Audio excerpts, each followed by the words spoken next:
plan to bring passenger rail service to Wichita has suddenly stopped in its tracks. And it's all because of funding issues in another state. Cake's Nick Nelson is live downtown with what this funding snag might mean for the Heartland Flyer Amtrak route. Nick?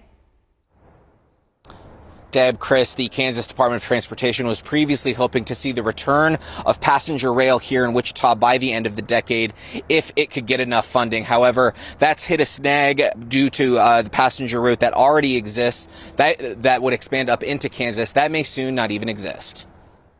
Heartland Flyer communities today benefit from a commercial impact of about $27 million a year. And you look at the $5 to $6 million that the states put in for Heartland Flyer service today, that's a pretty good economic return on investment. Evan Stair is a passenger rail advocate who's been working to get Amtrak or other companies to build more passenger rail lines in Kansas for decades, including in Wichita. It's been since 1979 that the air capital had passenger rail service. However, any hopes of the Heartland Flyer rail line to expand into Wichita and then into Newton may be dashed as the state of Texas looks to defund the Amtrak route. There are commuter services out of Fort Worth, so Fort Worth will not lose service. The only Texas community that stands to lose service is Gainesville, Texas.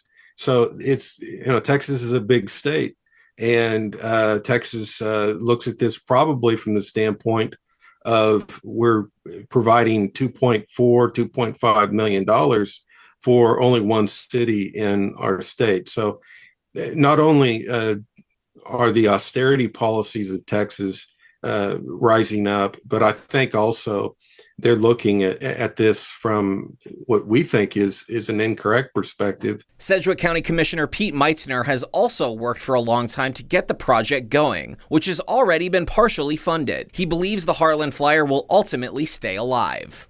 I've talked to KDOT a lot, and they're in constant communication with FRA, Federal Rail Administration, and it's still all signs are we're going forward. I think they'll resolve their issue there. Meitzner adds the expansion would benefit not only Kansas, but also the state that needs to fund its share of the Heartland Flyer program. The fact that now the new thing is connecting that up through Wichita, connecting a population center, which is what Amtrak loves to do, then we increase their ridership, and so it's easily that their yearly commitment will go down because of this connection and the ridership improvement.